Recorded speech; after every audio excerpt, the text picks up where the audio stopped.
"You put your hands on my daughter one more time and I'll break every finger," I roared, shoving the lead fake cop backward as he tried to drag 17-year-old Emma toward their unmarked van. His three partners rushed forward, batons raised, screaming about federal weapons charges and community safety violations. That's when I pulled my FBI credentials from my jacket and watched their faces drain of color. They'd just attempted to kidnap a special agent's daughter. Game over. I turned onto Riverside Drive at 6:45 that October evening in 2024, my government sedan crunching over fallen leaves as I pulled into our driveway in Cedar Grove, Colorado. The Rocky Mountain foothills loomed purple against the sunset, and normally this view after a long day at the Denver field office brought me peace. Not tonight. Emma sat hunched on our front porch steps, her auburn hair falling forward to hide her face, and even from 30 feet away I could see her shoulders shaking. My daughter looked up as my car door slammed, and the terror in her green eyes made my blood run cold. In 23 years with the Bureau, I'd seen that exact expression on assault victims, kidnapping survivors, people who'd stared down the barrel of a gun. Emma was 17, a straight-A senior at Cedar Grove High, captain of the debate team, and the toughest kid I knew. Whatever had happened while I was reviewing case files in Denver had shaken her to her core. "Dad, thank God," Emma called out, standing so fast she nearly tripped over her own feet. These two guys showed up about an hour ago, claiming to be federal agents. They demanded I give them the access code to the gun locker in our basement. When I said I needed to call you first, they got aggressive. "Really aggressive?" Her voice cracked on the last word, and I noticed her hands were trembling as she wrapped her arms around herself against the October chill. I moved closer, my training automatically cataloging details. Emma's breathing was rapid and shallow. Her pupils dilated, classic signs of an adrenaline dump from a threatening encounter. She kept glancing toward the street like she expected those men to return any second. My daughter had grown up around law enforcement, had taken self-defense classes, knew how to stay calm under pressure. Seeing her this rattled told me everything I needed to know about how serious the threat had been. "Tell me exactly what they said, word for word," I said, keeping my voice level and professional, even though rage was building behind my ribs like a pressure cooker. Every detail about their appearance, their vehicle, their credentials, everything you can remember. They said the HOA had filed emergency petitions about unsecured firearms creating community liability risks, Emma recited, her memory sharp despite her obvious distress. They kept using phrases like federal mandate and community safety supersedes individual rights. The tall one with the buzz cut kept stepping closer to me, invading my space, while the other one filmed me on his phone. "Dad, they said if I didn't cooperate immediately, they'd come back with enforcement authority and there would be consequences for the whole family." She paused, running a shaking hand through her hair, but nothing felt right. Their badges looked wrong, like cheap replicas from a costume shop. Their shoes were civilian running shoes, not regulation boots. And the way they talked, it was like they were reading from a script instead of actually knowing law enforcement procedure. I told them I was calling my father, who works in federal law enforcement, and that's when they left. "But Dad, they said they'd be back tomorrow with proper authority." The pieces were falling into place with sickening clarity. Real federal agents don't work through HOAs to enforce weapons regulations. They don't show up at houses when the registered gun owner isn't present and demand teenagers hand over access codes. They absolutely don't use intimidation tactics on minors without proper warrants signed by federal judges. These were criminals running a sophisticated con, and they'd made the catastrophic mistake of targeting my family. What did their vehicle look like? I asked, already pulling out my phone to start documenting everything while the details were fresh. Black Ford Explorer, but it didn't have government plates. Regular Colorado tags, and I got the number. Emma pulled out her own phone, showing me a photo she'd taken through our front window. Smart girl. License plate, Charlie Foxtrot 7289. The SUV had a small dent in the rear bumper on the driver's side, and one of those stick figure family decals partially scraped off the back window. Not exactly Federal Fleet standard. I felt a surge of pride through my anger. Even terrified, she documented evidence like I taught her. You did exactly right, refusing them and getting this information. Those were not federal agents, Emma. They were criminals impersonating law enforcement, which is a felony, and they targeted you specifically because I wasn't home. Through our neighbor's windows, I could see curtains twitching. Mrs. Patricia Holloway from next door stood on her porch pretending to water plants that clearly didn't need watering, obviously trying to overhear our conversation. Across the street, the Martinez family's teenage son had his phone pointed in our direction, probably recording for social media.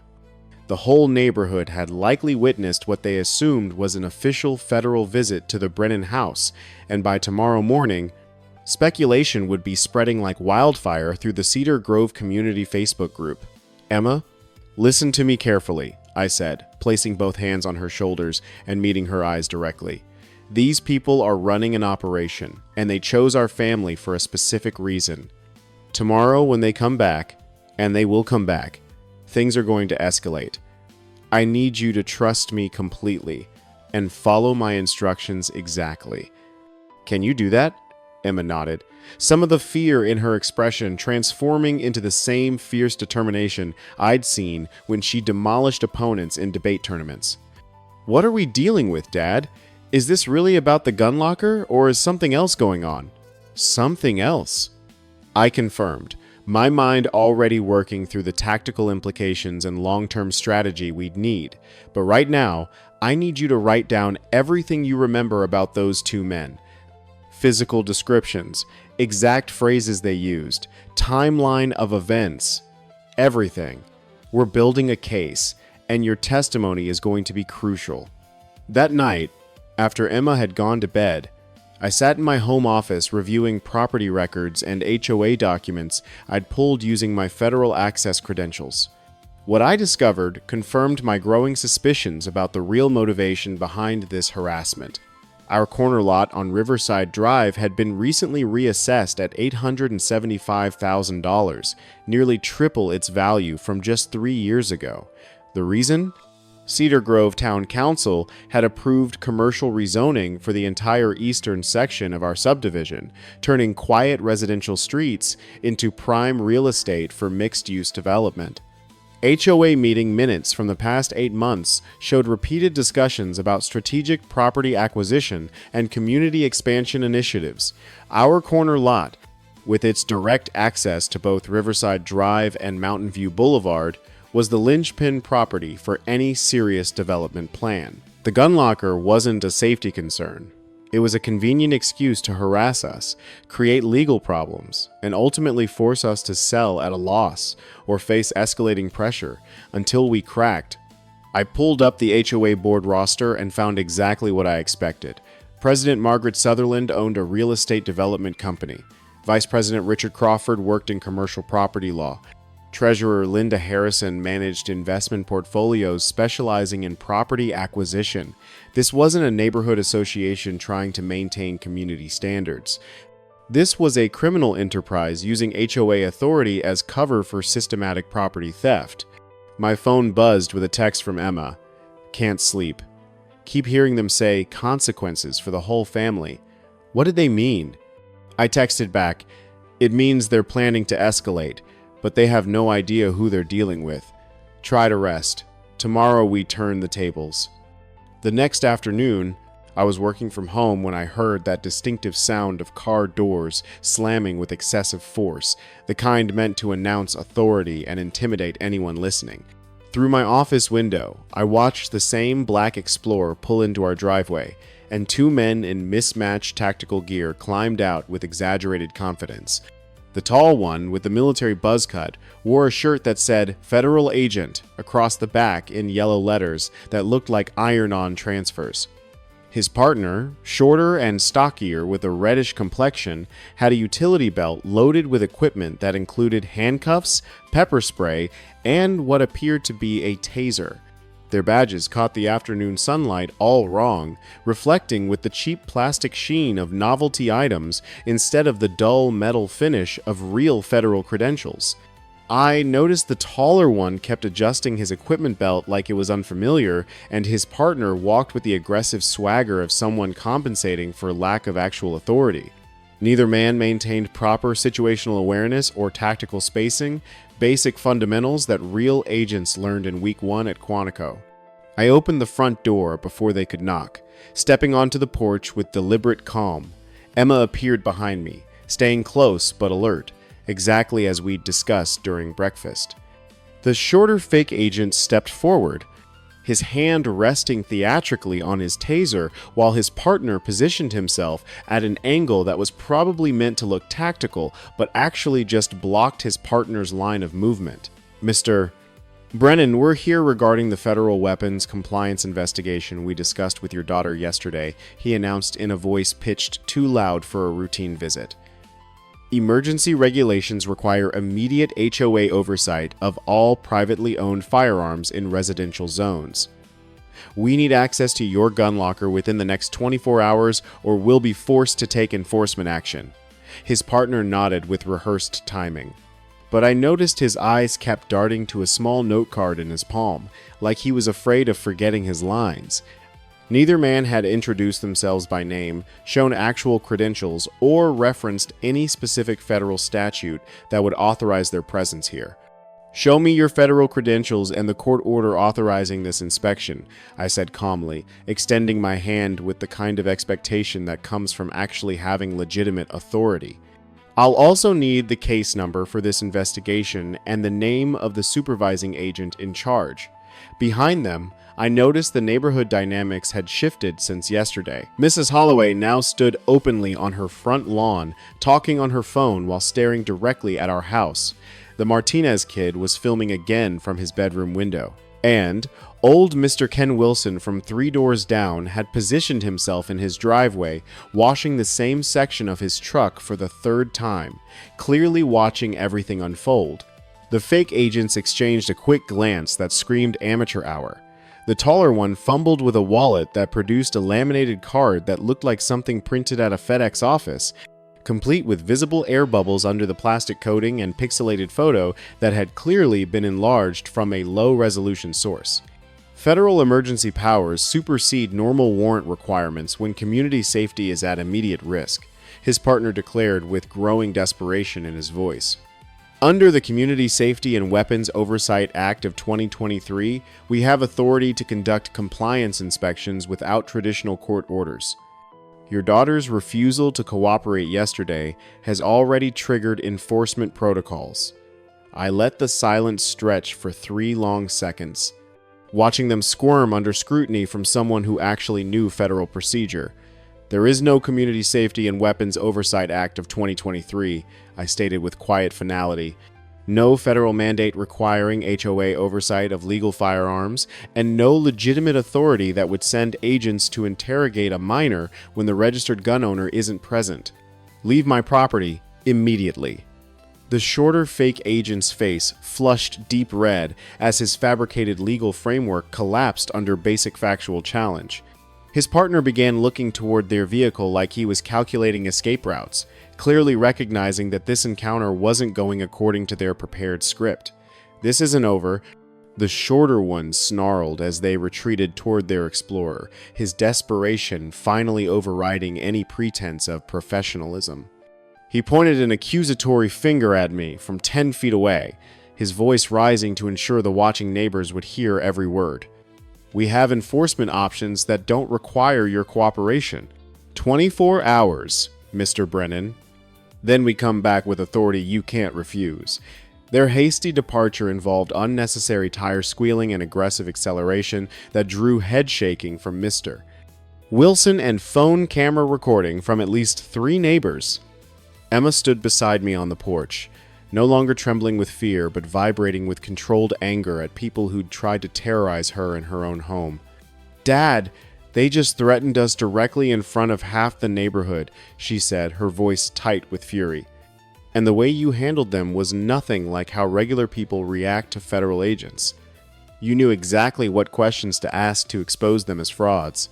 23 years with the FBI teaches you to recognize real credentials versus fake ones, I replied, which was true without revealing the full scope of my current position or the resources I could bring to bear against these criminals. Those men are running a sophisticated intimidation operation, but they made a crucial mistake by targeting a family with actual law enforcement background. Emma processed this information with the analytical mind that made her debate team captain. So what happens in 24 hours when they come back? What's their next move going to be?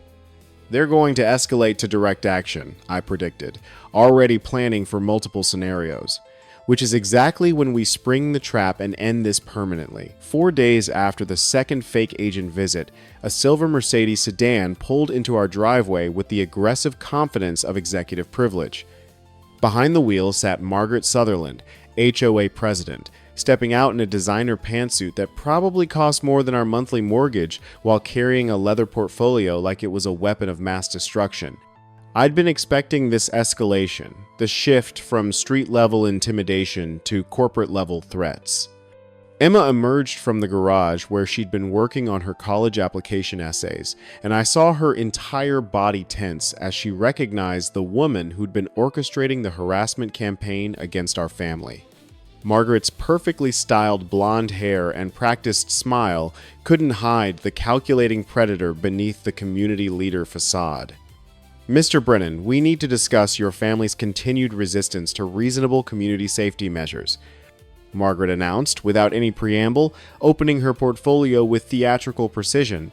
She withdrew what appeared to be an official legal document, complete with embossed seals, multiple signatures, and enough bureaucratic language to intimidate anyone who didn't know what real federal paperwork actually looked like. This is an emergency compliance order from the Regional Community Safety Board requiring immediate HOA oversight of all weapons storage facilities in Cedar Grove subdivision. She continued, her voice carrying the practiced authority of someone accustomed to getting her way through bureaucratic intimidation. Your corner lot creates significant liability, exposure for our community, and this order mandates that your gun locker must be either under HOA, master access control, or permanently removed from the premises within 72 hours. While she delivered her prepared speech about insurance, liability, and community standards, I discreetly pulled up property records on my phone through my FBI database access. What I found confirmed everything I'd suspected about the true motivation behind this campaign.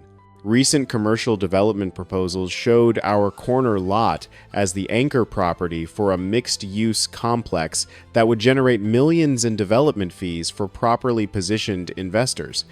HOA financial records revealed that Margaret's development company had quietly acquired options on 6 other properties in our subdivision over the past year, all at significantly below market value after sustained harassment campaigns about code violations and safety concerns. Our refusal to cooperate was blocking a deal worth somewhere between $15 and $20 million in development profits.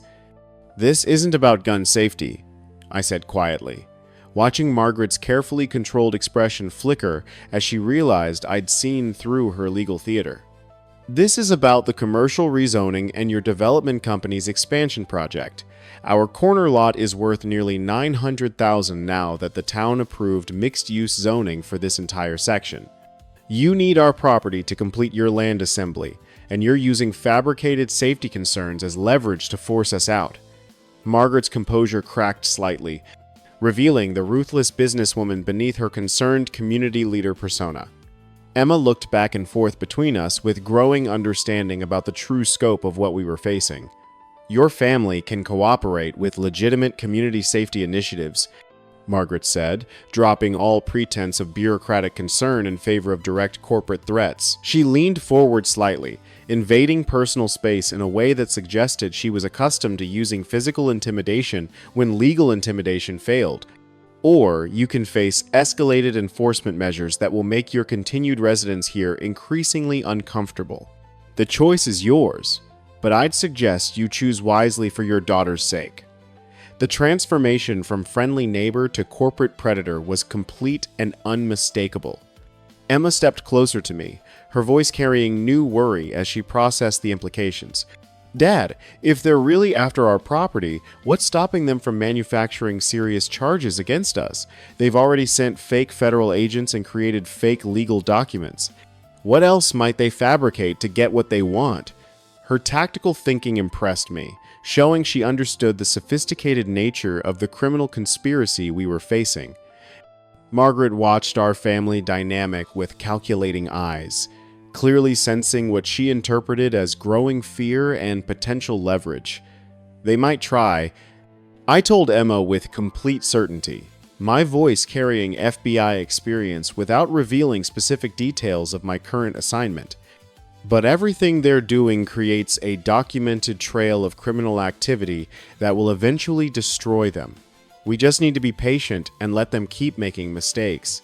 Margaret's smile widened at my words, clearly interpreting my caution as evidence that her intimidation campaign was working and that we were beginning to crack under sustained pressure.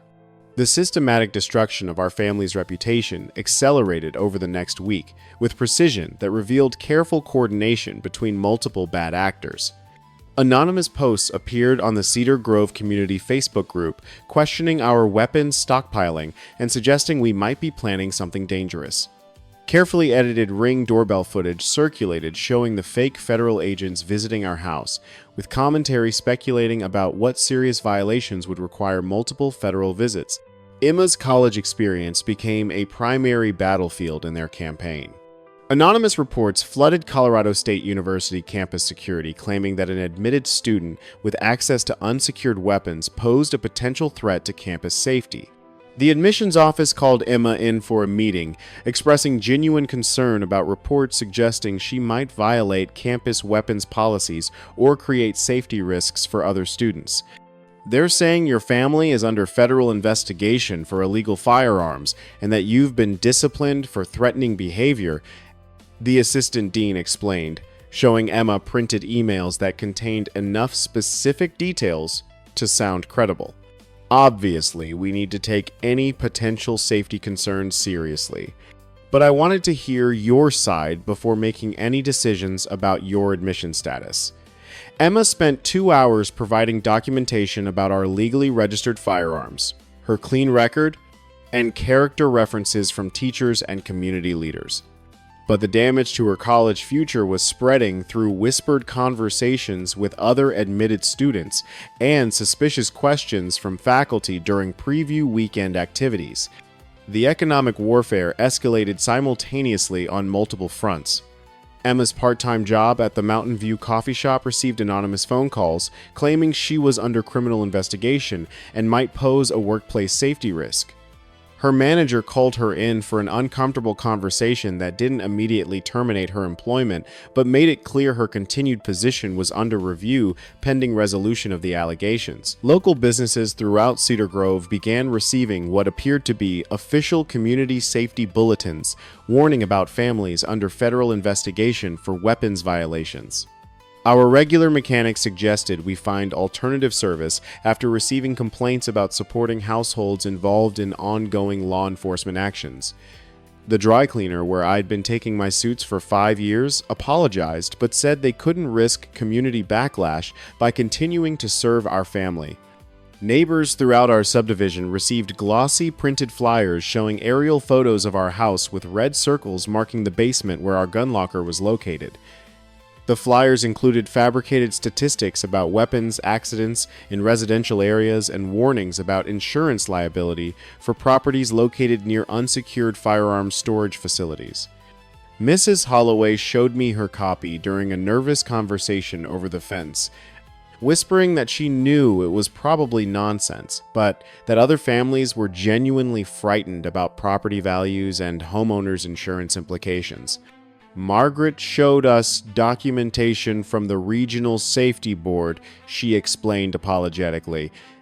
And with those federal agents visiting your house multiple times, people are worried there might be something to it. Emma's breaking point came on Thursday evening when she discovered her car had been vandalized in the school parking lot. Someone had spray-painted "Danger, UNS Table" across the hood in red letters visible from 100 feet away. Security camera footage showed unknown individuals in hoodies applying the paint during fourth period, but their faces were carefully concealed, and the school resource officer said there wasn't enough evidence to identify suspects or file charges. "Dad, they're destroying everything I've worked for," Emma said, her voice finally cracking under the accumulated strain of weeks of systematic harassment. "My college admission is under review. My boss treats me like a criminal. Half my friends won't sit with me at lunch because their parents think I'm dangerous.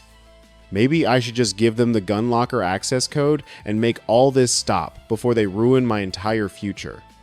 I sat down beside my daughter on our front porch, feeling protective rage threaten to overwhelm my professional discipline and tactical planning. The autumn evening was cooling rapidly, turning our breath to visible mist, and I could see lights coming on in neighboring houses as families settled in for normal, peaceful evenings that we no longer enjoyed. "Never surrender to extortion," I said firmly, though I kept my voice gentle as Emma processed the full scope of what we were facing. "This is exactly what they want, for the pressure to break us down until compliance feels like the only option available. But if we give them what they want, it won't stop. They'll know they can manipulate us with threats, and they'll use the same tactics again whenever they want something else." I pulled out my tablet to show her the detailed documentation I'd been maintaining. Photographs with timestamps, license plate numbers, recorded conversations, fake legal documents, and witness statements that painted a clear picture of systematic criminal conspiracy. "I'm building a federal case against them that will end this permanently," I explained. "But it requires patience and precise evidence collection. We need them to keep escalating until they commit crimes serious enough that prosecution becomes inevitable."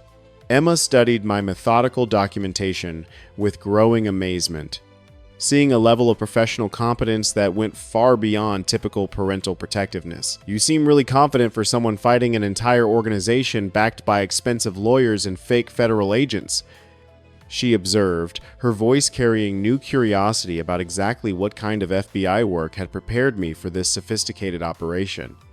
Most people would have collapsed under this much coordinated pressure by now.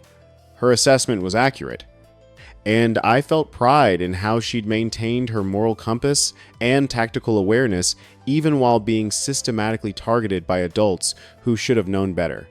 The neighborhood dynamics had shifted dramatically as most residents chose silence over solidarity rather than risk becoming targets themselves. But quiet support emerged from unexpected sources. Mr. Wilson made pointed comments about property rights during the monthly HOA meeting. The Martinez family's teenage son had been documenting incidents with his phone camera and posting them to a private group where other families shared their own experiences with HOA harassment tactics. Mrs. Emily Chen from 4 houses down began leaving anonymous notes in our mailbox, expressing sympathy and offering to serve as a witness if we pursued legal action. Several families privately mentioned receiving similar pressure tactics over various property disputes in recent months, suggesting Margaret's criminal enterprise had been operating longer and more broadly than just our family's situation. Friday morning, I transformed our home office into a comprehensive evidence processing center that would rival any FBI field operation. Surveillance photos, recorded conversations, forged documents, and witness statements covered my desk in the methodical pattern that makes prosecution inevitable once cases reach federal courts. The systematic nature of the HOA's harassment campaign had provided me with more documentation than most investigations collect during 6-month operations. Time to use my real resources and show these amateur criminals what happens when they target an FBI special agent's family without understanding the federal machinery they've just activated. I upgraded our existing security system with additional FBI-grade surveillance equipment, creating comprehensive documentation of every approach to our house and the street frontage where fake patrols had been conducting surveillance. Emma helped me test camera angles and configure encrypted backup storage to FBI servers, working with focused determination that showed how much she'd matured under pressure. "I want to catch every single thing they do," she said grimly, adjusting a camera mount with steady hands. When this goes to federal court, I want them to have absolutely nowhere to hide from what they've done to our family and everyone else in this neighborhood. My verification of our legal standing confirmed what I'd known from the beginning. Our gun locker was completely compliant with all federal and state regulations.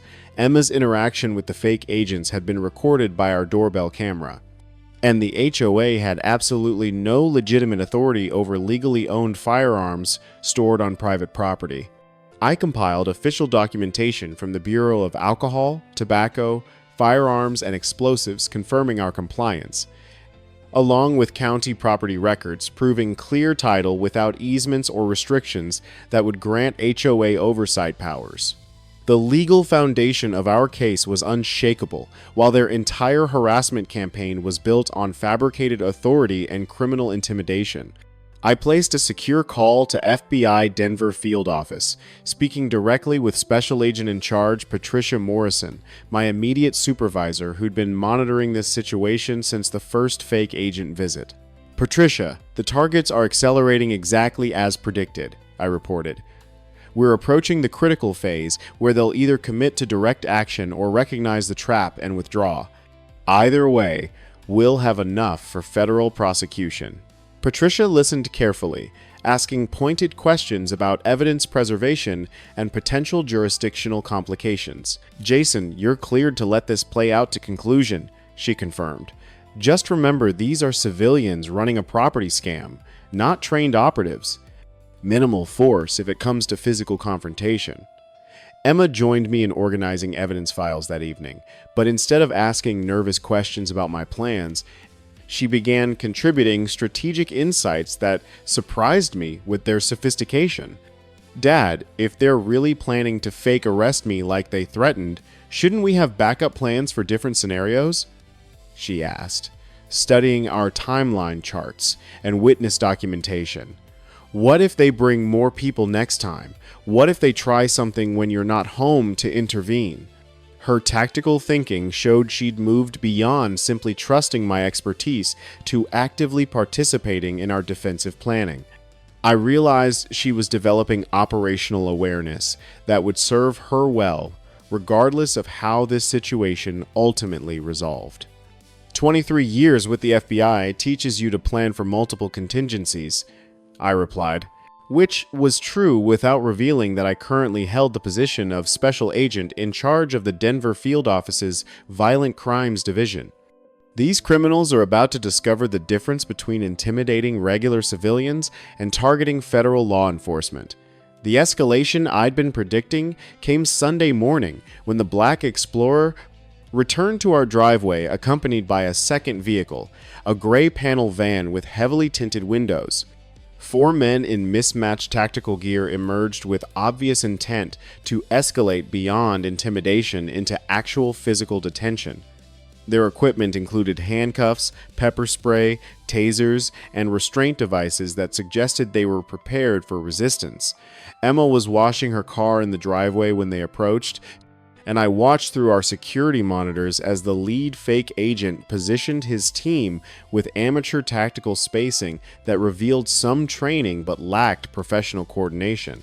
This was the moment I'd been engineering, when their criminal conspiracy would cross the line from harassment into attempted kidnapping of a federal agent's daughter.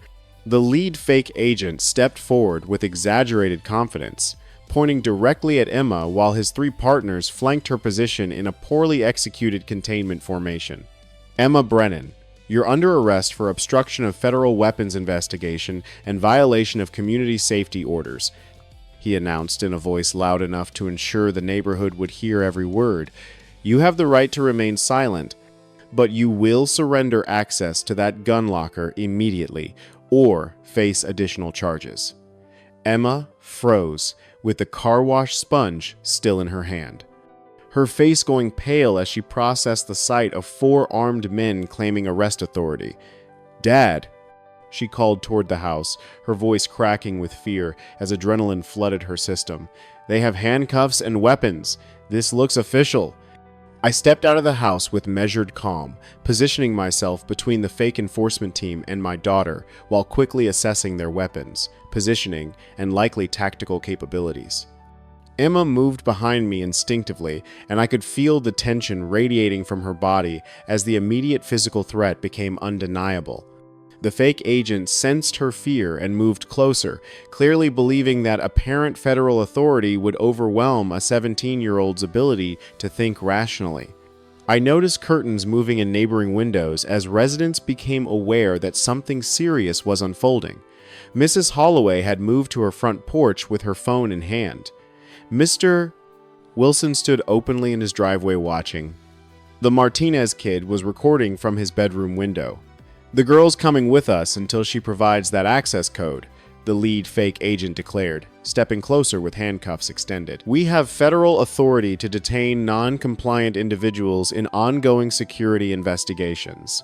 Stand aside, Mr. Brennan, or you'll be charged with interfering with federal officers." His fabricated legal language mixed federal terminology with local enforcement concepts in ways that would fool most civilians, but revealed obvious ignorance of actual bureau procedure. Emma pressed closer to my back, her breathing becoming rapid and shallow as the reality of potential kidnapping became unavoidable. I stepped between the lead fake agent and Emma with deliberate calm, keeping my hands visible while establishing a protective barrier that would require them to go through me to reach my daughter. "Show me the arrest warrant signed by a federal judge," I said quietly, extending my hand with the kind of expectation that comes from legitimate authority. "I'll also need your bureau credentials and the case number for this investigation." The lead fake agent's patience clearly exhausted by weeks of failed intimidation. "We don't need warrants for emergency community safety enforcement," he snarled back without pretense. "Stand aside or you'll face federal obstruction charges along with your daughter." The tactical situation crystallized as all four fake agents advanced simultaneously, clearly intending to overwhelm our position through numerical superiority. Emma gripped the back of my jacket as they closed distance, their restraint equipment now clearly visible and ready for immediate use against a 17-year-old who had committed no crime beyond refusing to surrender her constitutional rights. "Last chance," the leader announced, reaching toward Emma with opened handcuffs. "Code, now or she's coming with us to the regional office for enhanced questioning." Emma went completely still behind me, her fear shifting into frozen alertness that comes when fight or flight responses lock into acute awareness of mortal danger. I could feel her hands gripping my jacket, trusting me to handle a situation that appeared to involve legitimate federal authority but felt fundamentally wrong. The lead fake agent's hand closed around Emma's wrist with the confident grip of someone who believed 4 armed men guaranteed success against a single suburban father. "You're coming with us now," he announced with finality, beginning to pull Emma toward their panel van while his 3 partners moved to block any interference from me. Emma's eyes went wide with terror as kidnapping became physical contact, and her voice cracked with desperate panic as she called out, "Dad, please." The sound of my daughter's fear activated 23 years of FBI combat training and every tactical instinct I developed during the most dangerous operations of my career. I moved with explosive precision that comes from muscle memory drilled into federal agents who face armed criminals for a living. My elbow strike caught the lead fake agent's solar plexus with surgical accuracy, driving the air from his lungs and dropping him to his knees in less than 2 seconds. As the second man reached for his taser, I grabbed his wrist, applied a joint lock that FBI defensive tactics instructors teach for disarming violent suspects, and followed with a knee strike that sent him sprawling across our driveway, with his weapons scattered beyond reach. The third attacker's baton swing telegraphed his intention 3 full seconds before contact. I ducked under his arc with practiced ease, swept his legs with a move that sent him crashing onto concrete hard enough to knock the fight out of him but not cause permanent injury, exactly as Bureau protocols require. When the fourth man reached for backup weapons, I closed distance before he could clear his holster, applied a lateral vascular neck restraint that FBI agents use for non-lethal control, and rendered him unconscious in exactly 6 seconds of controlled pressure that left him breathing but completely neutralized. Total elapsed time: 28 seconds. All 4 fake federal agents were down. None seriously injured but completely neutralized and no longer capable of threatening my daughter or anyone else in Cedar Grove subdivision. The precision and efficiency of FBI combat training had transformed what they'd expected to be easy intimidation into a tactical demonstration that would haunt their criminal defense attorneys for years. Emma stared at me with complete shock, her mouth open as she processed witnessing her father neutralize 4 armed men with professional competence that clearly went far beyond what she'd understood about my work. Around us, neighbors emerged from their houses with expressions of amazement. Mrs. Holloway stood frozen on her porch with her phone still recording. Mr.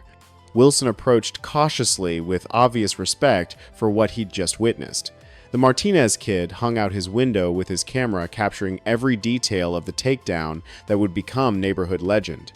Margaret Sutherland's silver Mercedes screeched into our driveway just as the last fake agent hit the concrete, and she emerged from her vehicle screaming with the kind of hysteria that comes from watching a carefully orchestrated criminal conspiracy collapse in spectacular fashion.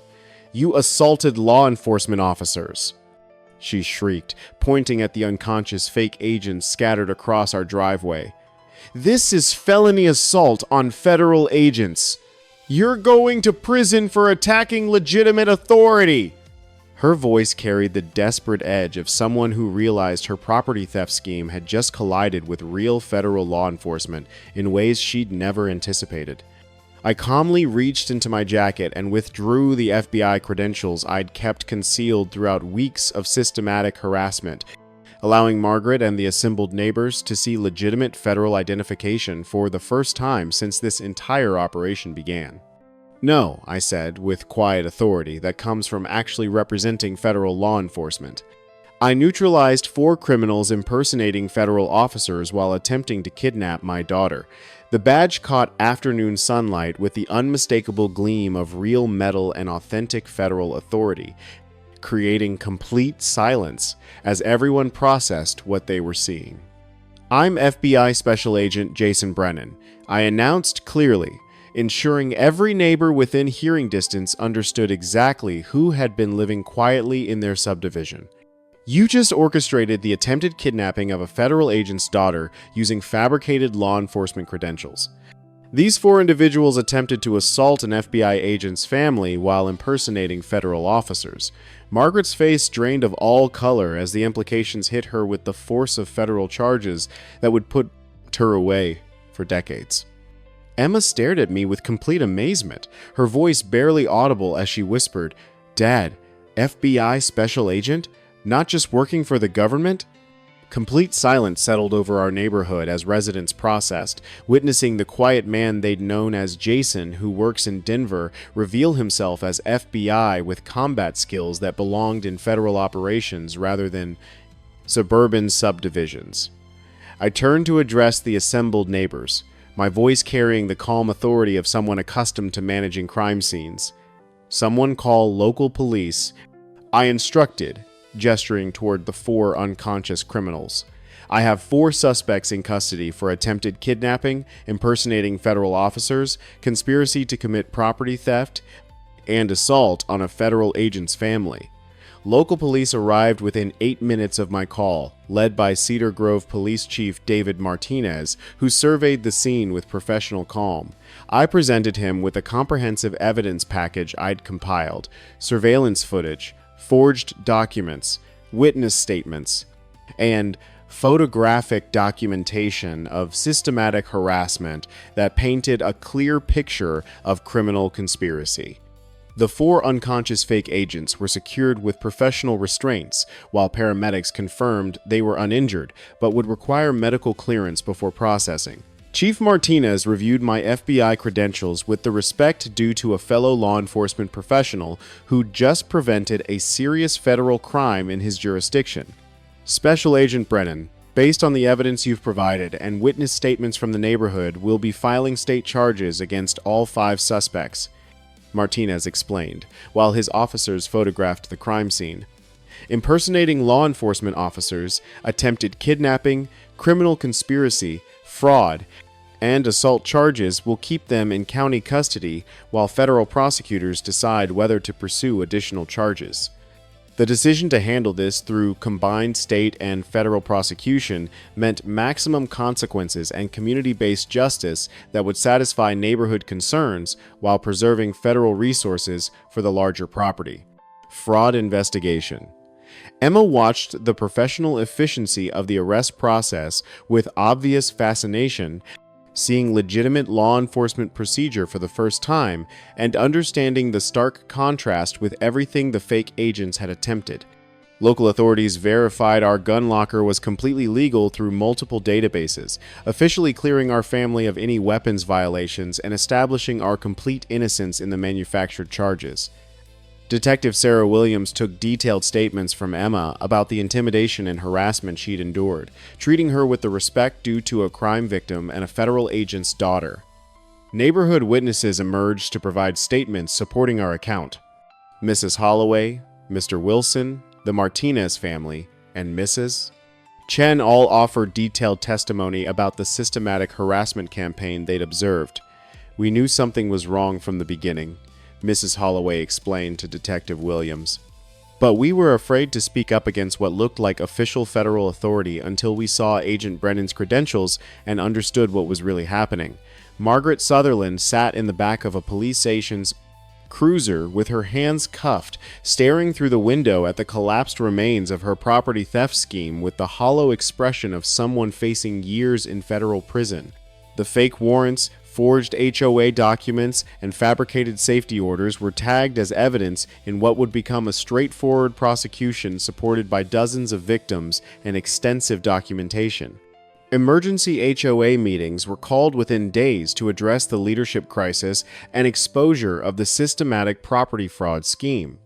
New community leadership was elected from among residents who'd questioned the previous board's authoritarian tactics, and their first action was officially dissolving the enforcement programs that had been used to intimidate homeowners.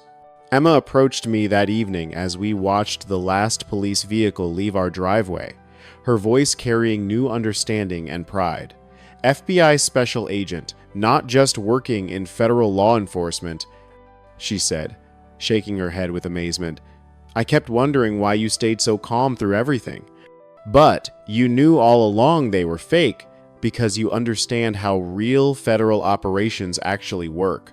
Her tactical analysis impressed me with its accuracy and maturity, showing she'd learned valuable lessons about recognizing legitimate authority versus criminal intimidation. Neighbors began approaching us throughout the week with expressions of respect and gratitude.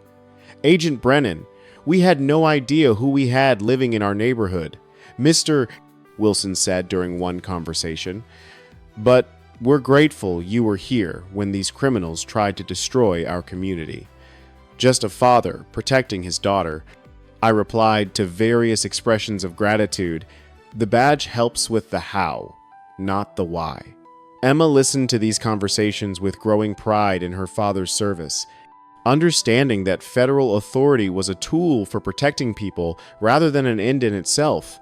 Emma and I sat on our front porch that Sunday evening, watching Cedar Grove return to the peaceful community it had been before criminal conspiracy had disrupted everyone's lives.